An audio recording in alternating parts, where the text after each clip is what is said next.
Inilah nagari Tanjung Haru Kabu-Kabu Padang Panjang, Kecamatan Luak, Kabupaten 50 Kota. Nagari yang tenang di kaki Gunung Sago, nun jauh di pedalaman Sumatera Barat. Biasanya, mereka akan memulai dunia dengan hewan ternak yang di masing-masing rumah mempunyai setidaknya 1 ekor sapi, 1 ekor kambing, bahkan juga 1 ekor kerbau.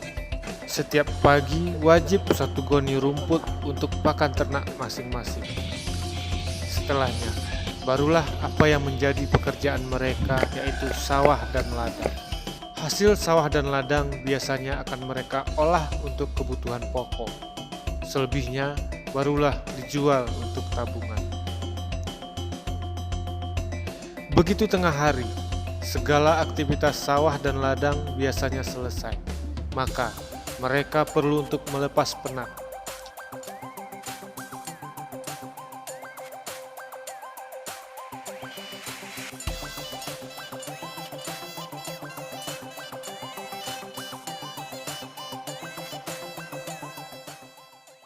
Biasanya, senja hari mereka isi dengan kegiatan-kegiatan berolahraga, seperti sepak bola, sepak takraw, badminton, juga bola voli. Meskipun sebenarnya mereka mempunyai bibit-bibit atlet yang siap untuk diuji kemampuan mereka, namun olahraga bagi mereka tidak sejauh itu. Olahraga hanyalah penyambung peluh siang hari, membakar kalori sesuai waktu. Biasanya pula azan maghrib lah yang akan menghentikan aktivitas.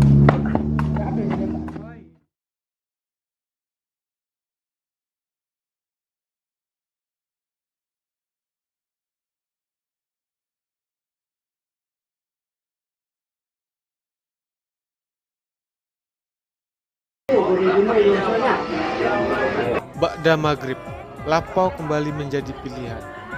Lapau adalah ruang sosial yang tak pernah sepi. Di lapau inilah biasanya semua resah tercurah. Keresahan itu mereka tumpahkan dalam berbagai bentuk.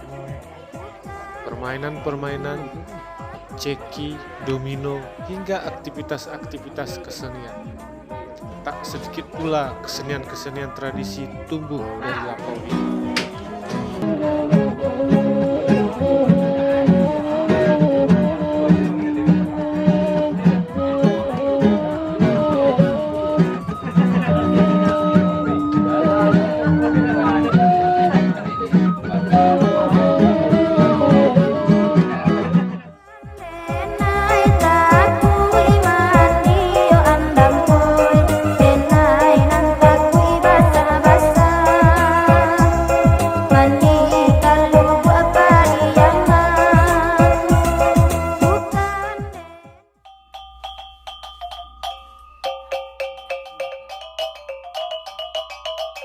Berbicara kesenian, nagari Tanjung Haru Kabu-Kabu Padang Panjang memiliki ragam kesenian yang masih digeluti oleh masyarakat pendukungnya. Biasanya, setiap dusun atau jorong mempunyai sebuah ansambel kesenian, seperti Jorong Bukit Kandung, mereka punya sebuah ansambel talempong paci, yang mana ansambel ini dimainkan oleh kaum perempuan.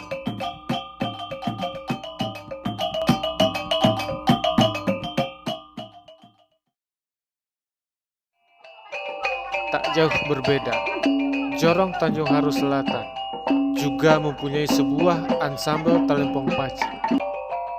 Menariknya, ansambel talempong pacinya berbeda dengan tempat lain. Mereka menambahkan sebuah instrumen lain yang mereka namakan dengan sikatuntua. Kesenian ini biasanya dimainkan untuk mengiringi peristiwa-peristiwa penting dalam nagari. Salah satu peristiwa budaya yang begitu mahal dan meriah adalah Batagak Penghulu, yaitu peristiwa pengangkatan seorang penghulu yang dilewakan di tengah-tengah masyarakat nagari.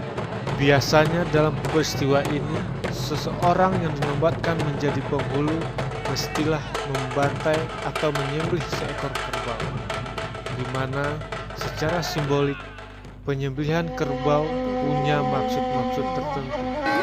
Biladah urang, koto turun, kaki dah jalan, kata pian. Penyembelihan berarti seorang itu sudah dibunuh naluri kebinatangannya. Tanduk ditanam artinya membuang sifat-sifat hewani yang cenderung melukai dan membinasakan dari jiwa seseorang penghulu pemimpin adat. Sedangkan darah dikacau adalah mendinginkan darah yang panas dalam hati seorang pemimpin. Lalu, daging dilapah adalah seseorang nenek mama merupakan tempat mengadu anak kemenakannya. Datuk Pati, gue pun datuk kurang saju nenteng mau diserak saruan ambo hakikat tujuan andai bari balabih na mga puan gulayan alwa na mencakap.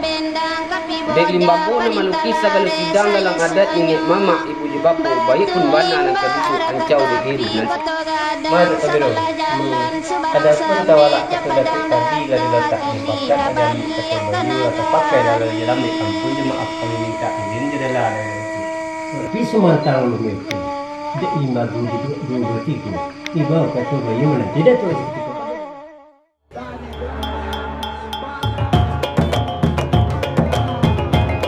Seolah tak mau kalah oleh para penghulu, anak-anak nagari juga mempunyai sebuah permainan yang tak kalah serunya.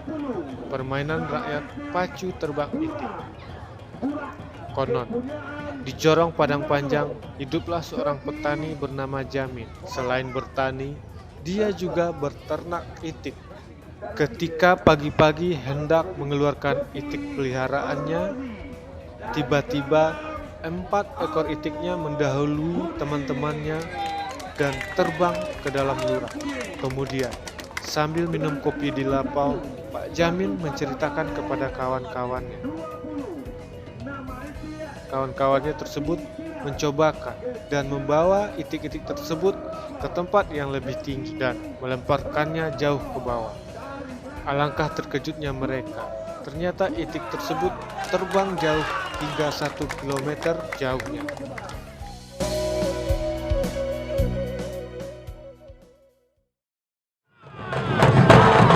Di samping ada terbang itik, anak-anak nagari juga mempunyai sebuah perayaan yang mereka kelola secara bergotong royong. Legusa Festival, begitu mereka menamakannya.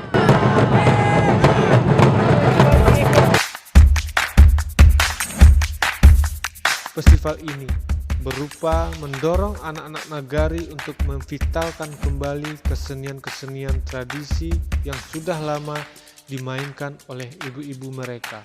Kemudian, kesenian-kesenian tersebut mereka beri sentuhan-sentuhan kekinian sehingga kesenian tersebut bisa berbicara dengan persoalan-persoalan hari ini. Menariknya, mereka mementaskannya keliling kampung selama 6 hari berturut-turut. Selain itu, festival ini juga menjadi wadah bersama bagi anak-anak nagari untuk meregenerasi pelaku-pelaku kesenian tradisi di dalam nagari.